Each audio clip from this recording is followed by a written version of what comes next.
নমস্কার বন্ধুরা, আজকে আপনাদের জন্য নিয়ে এসেছি একটি প্রেমের গল্প। গল্পের নাম শেষ ট্রেনের অপেক্ষায়। শুরু করছি আজকের গল্প। রাত 10টা পেরিয়ে গেছে। শিয়ালদা স্টেশনের প্ল্যাটফর্মে 7 নম্বরের এক কোণে দাঁড়িয়ে আছে অনিন্দিতা। চারপাশের ব্যস্ততা, হকারের হাঁকটা, ট্রেনের হুইসেল, সব কিছুর মাঝেও তার ভেতরে যেন এক নিঃশব্দ ঝড় বইছে। 5 বছর পর আজ আবার দেখা হবে অর্ণবের সাথে।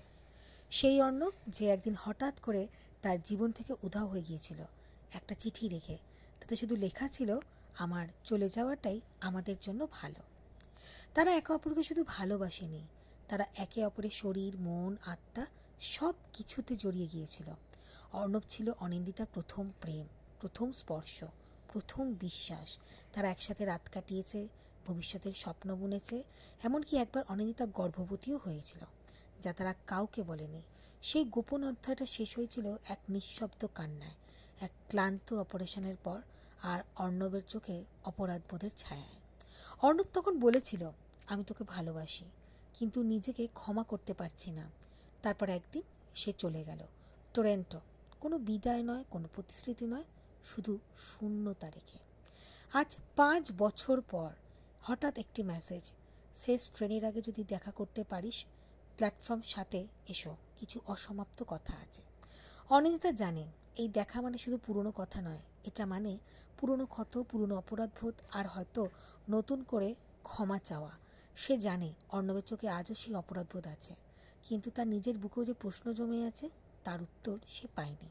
ট্রেন ঢুকছে, হুইসেলের শব্দে কেঁপে উঠল প্ল্যাটফর্ম। আর ঠিক তখনই অর্ণব এসে দাঁড়ালো তার সামনে। চোখে ক্লান্তি, কিন্তু গভীর একরাশ অনুতাপ। তুই ভালো আছিস? ভালো থাকা আর বেঁচে থাকা এক জিনিস নয়। অনিন্দিতা বলল, তুই পালিয়ে গিয়েছিলি, কিন্তু আমি তো থেকে গিয়েছিলাম। প্রতিদিন সেই শূন্যতার সঙ্গে ঘুমোতে গেছি। অর্ণব মাথা নিচু করল। আমি ভয় পেয়েছিলাম। তোর চোখে আমার জন্য যে বিশ্বাস ছিল, সেটা আমি ভেঙে ফেলেছিলাম। আমি জানতাম আমি তোর সামনে দাঁড়ানোর যোগ্য নই। তাহলে আজ এলি কেন? অনিন্দিতার গলা কাঁপল। কারণ আমি বুঝেছি, পালিয়ে গিয়ে কিছুই মেলে না। আমি তোকে হারিয়েছি, কিন্তু তোর ক্ষমা পাওয়ার আশাটুকু হারাতে চাই না।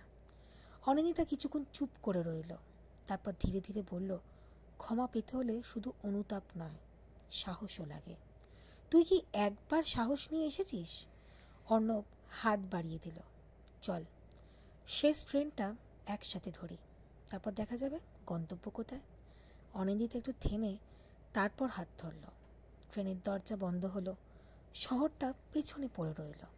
সামনে শুধু রাত আর দুটো মানুষের নতুন করে শুরু করার সাহস।